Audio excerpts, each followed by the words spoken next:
situasi batunya kuat sampai lagi kau tengah ngancam ke batu, ada tak banyu? Kalau sampai situ dah ketemu banyu, boleh tayamum.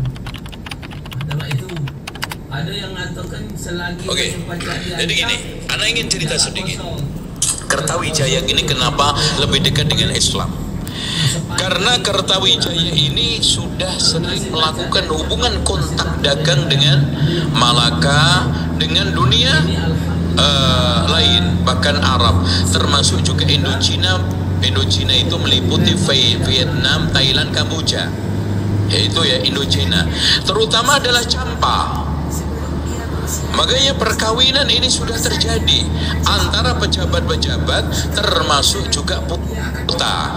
Nah, ketika Kertawijaya itu menikah dengan Darawati yang tidak lain adalah putri Champa, itu dia masih putra mahkota. Setelah dia naik jadi raja, Islam sudah mulai dilonggarkan.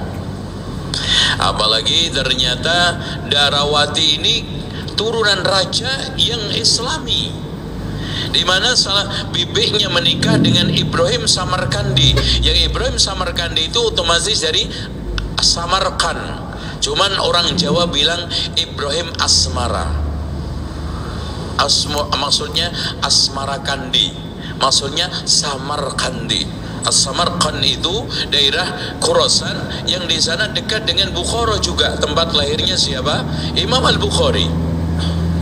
Menikahlah dan akhirnya lahir Sunan Ampel.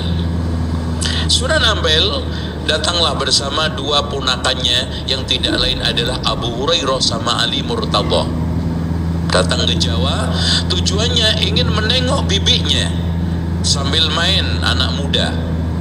Ternyata di sekalian keduanya ingin balik ke daerah Champa. Ternyata Champa ini sudah diserang oleh Raja Anam yang akhirnya jatuh, maka tidak jadi ingin pulang karena kerajaan istananya sudah hancur. Akhirnya dipersilahkan oleh pamannya yang tidak lain adalah Kertawijaya untuk tinggal di Mojopahit. Karena tidak betah di sekitarnya Hindu, bahkan ketika datang pun disambut dengan tari bedaya, yaitu tari yang telanjang bulat, yang cuman pakai itu Pak, ya pakai jarit.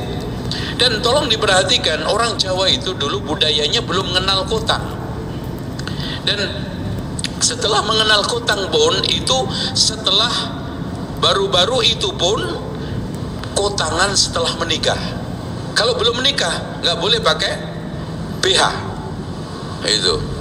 Dan ini masih banyak, masih dipertahankan dalam waktu-waktu ini di Bali, karena Bali ini sebetulnya daerah nanti kalau kita bicara secara dominasi Islam, maka orang-orang Hindu itu lari ke timur. Panarukan juga kalah karena diserang oleh Wirokuno ketika zaman Sultan Agung.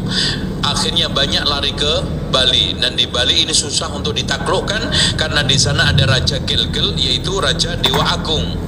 Dan juga ini juga termasuk yang membentengi Hindu yang ada di Lombok. Makanya Sunan Prapen yang tidak lain anaknya Sunan Giri ketika berdakwah lawatan perang ke timur juga mendapatkan hambatan dari Raja Gelgel ini, sehingga sampai hari ini Bali itu masih utuh Hindu. Karena Raja Mataram pun tidak sanggup, dari Demak juga tidak sanggup. Zaman Sultan Trenggono pun terbunuh di Panarukan, akhirnya tidak bisa menaklukkan Panarukan dan ke timur. Wafat pada tahun gugur di sana tahun 1546. Pada zaman Mataram Islam, Sultan Agung juga tidak bisa. Bahkan dilanjutkan oleh Wirokuno tadi. Nah, ini Panglima Wirokuno pada zaman Amangkurat I dia terbunuh. Disinyalir bukan dibunuh oleh musuhnya, tapi dibunuh oleh Amangkurat I. Yang Amangkurat I ini memiliki istri sampai 54.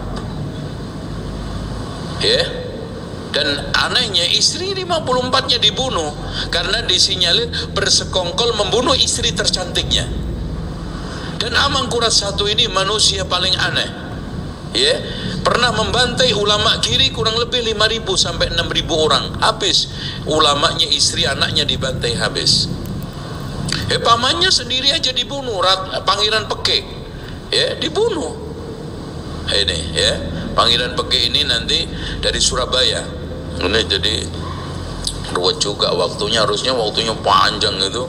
Runut kita CC dari Banten, Cirebon ini. Pokoknya seadanya lah. Gitu. Sampai ke timur Madura nanti ya.